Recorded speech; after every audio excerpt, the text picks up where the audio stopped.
ngayon lang maririnig ang aking success story. Sa lahat po na ngayon lang ako makakaharap, magpapakilala po ako sa inyo. I'm Mike Macron, isa sa pinakamayaman na ginawa ng AIM Global. Para po mas maganda ang connection natin, magpakilala ko ng todo sa inyo. I'm from Indan. Ang bahay po namin malapit lang sa Tagaytay. Kung mabilis kang tumakbo, 15 minutes lang sa Tagaytay ka na. Who cares?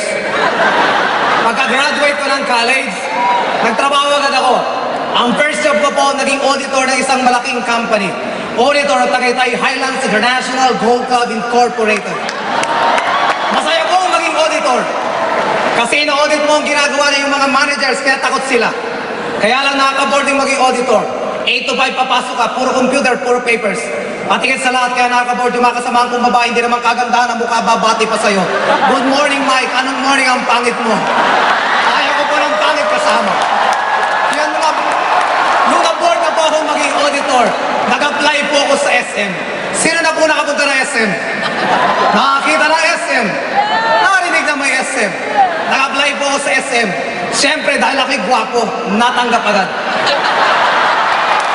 Tinanggap ako ng SM as Customer Service Supervisor. Masaya po maging visor ng customer service kasi marami kayong hawak na section. Hawak po namin yung SM Bills Payment, SM TicketNet, SM Advantage, SM Returns, Files Counter, Get Profit Information Operator, Sanitas, at lahat ng mga complaints. Under po yan ng customer service. Lahat po sa SM ay ginawa ko. Nag-OT po ako ng todo, nakisama sa mga managers ko, sa mga customer advisors ko, at sa mga rank and files ko. Ako po ay lahat ng trophy na pwede mo matanggap sa SM ay nakuha ko. Lahat ng medalya, Best Employee of the Year, Best Employee of the Month. Pero isa lang ang napansin ko, kahit isang bisikleta, wala akong nabili. Ginawa ko na lahat. Nagsipag ako at nangangarap na one day makukuha ko ang aking pangarap. Dahil isang araw ay magiging manager ako. Pero nagkamali ako. Until one day. Isa po sa mga rank and file ng SM ay nanlilisik ang mata. Gigil na gigil, tanghaling tapat at bumabati sa akin. Sir! Good morning! Anong morning? Tanghali na. Sir, sa negosyo namin ay laging morning. At sir, umating ka ng seminar at yayaman na tayo. Anong yayaman? Yung Meralco mo, bayaran mo muna. Putulang tuang ang ilaw sa bahay mo. Kinukulit ako umattend ng seminar. Umattend nga ako. Almost 7 years ago, tandang-tanda ko po na umattend ako ng seminar. Ang speaker that time ay estudyante lamang. Third year college. At ako po ang napagtripan. Ang sabi sa akin, ako po ay nakabarong nung umattend ng seminar. Ang sabi sa akin, Sir, ang ganda ng barong mo. Magkano ang sweldo mo? Ang sagot ko naman, secret. Ang empleyado po, pag maliit ang sweldo, ang sagot ay secret. At lalo po ako nabuisit sa speaker na ito. Nung pinagduduro po kami, kayo mga empleyado dito, kung kayo kumikita ng 10,000 per month, ako, 50,000 per week. Ang sabi ko, napakasinungaling naman ang batang ito. 50,000 kikitain ko po ng 5 months kung magtatrabaho ko sa SM, kung maiipon ko. Siya daw ay 1 week lang. In 4 weeks time, kumikita ng 400, 200,000. Kulang na lang po, sumabog ang utak ko. Hindi po kayang tanggapin ng sistema ko. Tinapos na rin ang seminar kahit negative ako. Pagbaba ko po ng building, doon na po nagbagong lahat. Nakita ko yung estudyante, naka-Fortuner pala. Nasaktan po ako. Imagine niyo, nakabarong. Ang tawag na lahat sa akin ay Sir. 2 kurso ang natapos. Sa ilalim ng building, ganito ang itsura ko. Nag-aabang ng bus.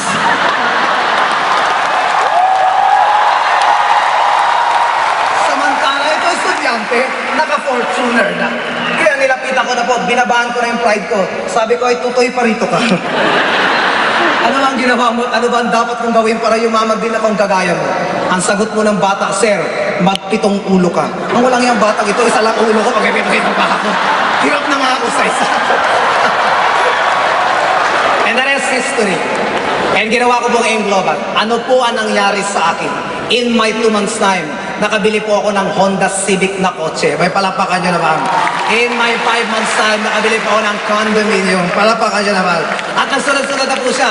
Nakapagpatayo po ako ng malaking bigasan. Bigay ko lang sa nanay at tatay ko. May palapakan nyo naman yan. Teka muna. Bakit ko ba kinikwento ang tungkol sa nanay ko at sa tatay ko? Mga kapatid, hindi ko magagawa lahat ng yon kung wala akong pera. You cannot give what you do not have. Aminin ko po sa inyo, mga distributors ng AIM Global, lalo na yung mga bago pa rito. Noong first year, second year ko pong ginagawa ang AIM Global, sobrang busy ko po, sobrang hirap po ako. At higit sa lahat, nakakalimutan ko minsan ang time para sa parents ko. Pero, nung ginawa ko po ng todo ang AIM Global, nabago lahat. Nabago ang lahat ng sitwasyon sa family. Well,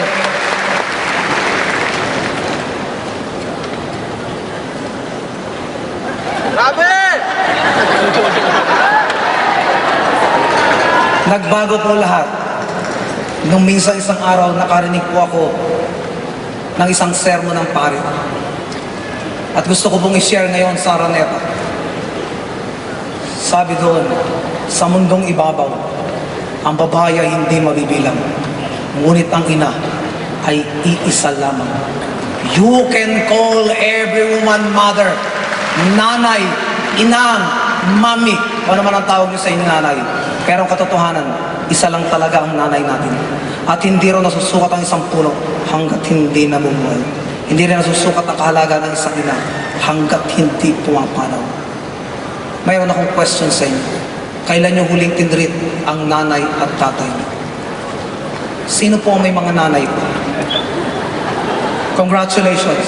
Sa lahat ng mga may nanay pa, may pag-aalayan po kayo ng pinakamataas na respeto, pinakamataas na pagmahal, at pinakamataas na paglilingkod. Dahil buhay pa ang nanay.